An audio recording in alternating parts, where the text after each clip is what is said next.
was coming, and woe betide him if cigar stubs littered the bachelor sitting-room, or unrinsed glasses and half-empty decanters told of even moderate symposium overnight.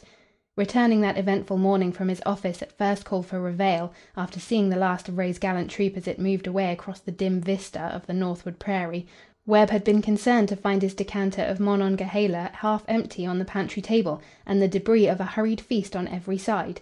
Kennedy, who had begun in moderation, must have felt the need of further creature comfort after his bout with the stalwart Sioux, and had availed himself to the limit of his capacity of the major's invitation.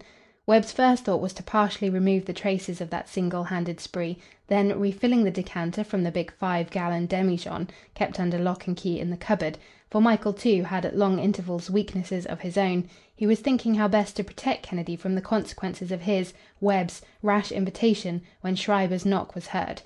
10 minutes more, and the sergeant was back again. "Sir, I have to report that Trooper Kennedy has not been seen about the quarters," said he. "Then try the stables, sergeant," answered the veteran campaigner, and thither would Schreiber next have gone, even had he not been sent.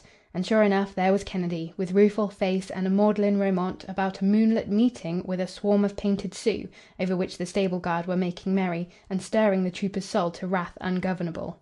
"I can prove it," he howled, to the accompaniment of clinching fists and bellicose lunges at the laughing tormentors nearest him. "I can whip the hide off'n the skirt that says I didn't. Ask Lieutenant Field, bejabers. He saw it. Ask— Oh, Mother of God, what's this I'm saying?" And there, with stern rebuking gaze, stood the man they knew and feared, every soul of them, as they did no commissioned soldier, Sergeant Schreiber, the redoubtable, and Schreiber had heard the insane and damaging boast.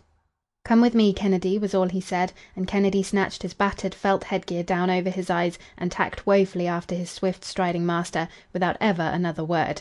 But it was to his own room Schreiber took the unhappy Irishman, not to the quarters of Company F. He had heard words that, coupled with others that fell through the darkness on his keenly listening ears some 2 hours earlier, had given him cause for painful thought. "Lie down here, Kennedy. Pull off your boots," said he, "and if you open your fool head to any living soul until I give you leave, py Gott, I'll kill ya!" It was Schreiber's way, like Marryat's famous boatswain, to begin his admonitions in exact English, and then, as wrath overcame him, to lapse into dialect. It was but a few minutes after 7 when Major Webb, having previously dispatched a messenger to the post-traders to say he had need to see Mr. Hay as soon as possible, mounted his horse, and, followed by Sergeant Schreiber and an orderly, rode quietly past the guard-house, touching his hat to the shouted "Turn out the guard, commanding officer" of the sentry on No. 1. Mr. Hay was dressing hurriedly, said the servant, so Webb bade Schreiber and the orderly ride slowly down to the flats and await him at the forks of the road. It was but 5 minutes before Hay appeared, pulling on his coat as he shot from the door, but even before he came the major had been carefully, cautiously scanning the blinds of the second story, even while feigning deep interest in the doings of a little squad of garrison prisoners, the inevitable inmates of the guard-house in the days before we had our safeguard in shape of the Soldiers' Club, the Post Exchange, and now again in the days that follow its ill-judged extinction. The paymaster had been at Frayne but 5 days earlier. The prison room was full of aching heads and Hay's coffers of hard-earned, ill-spent dollars. Webb sighed at sight of the crowded ranks of this whimsically named Company Q, but in no wise relaxed his vigilance, for the slats of the blind of the corner window had partially opened. He had had a glimpse of feminine fingers, and purposely he called Hay well out into the road, then bent down over him. "All your horses in and all right this morning, Hay?" "None have been out," said Hay stoutly, "unless they've gone within the hour. I never let them have the keys, you know, overnight. Pete brought them to me at 8 last evening, and got 'em at 6 this morning, the usual time." "Where does he get them, without waking you?" asked Webb. "They hang behind the door in my sleeping room. Pete gets them when he takes my boots to black at 6 o'clock." "Come over to the stables," said the commanding officer, and wondering, Hay followed. They found the 2 hostlers busily at work grooming. In his box stall, bright as a button, was Harney, Hay's famous runner, his coat smooth as satin.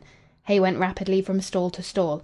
Of the 6 saddlers owned by him, not one gave the faintest sign of having been used overnight, but Webb, riding through the gangway, noted that Crapaud, the French half-breed grooming in the 3rd stall, never lifted his head. Whatever evidence of night riding that might earlier have existed had been deftly groomed away. The trader had seen suspicion in the soldier's eye, and so stood forth triumphant. "No, Major Webb," said he, in loud, confident, oracular tone. "No horse of mine ever gets out without my knowing it, and never at night, unless you or I so order it." "No?" queried the major placidly. "Then how do you account for this?" Among the fresh hoof-prints in the yielding sand, with which the police party had been filling the ruts of the outer roadway, was one never made by government horse or mule.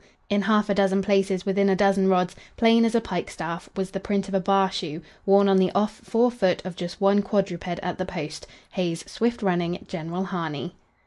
End of chapter 4.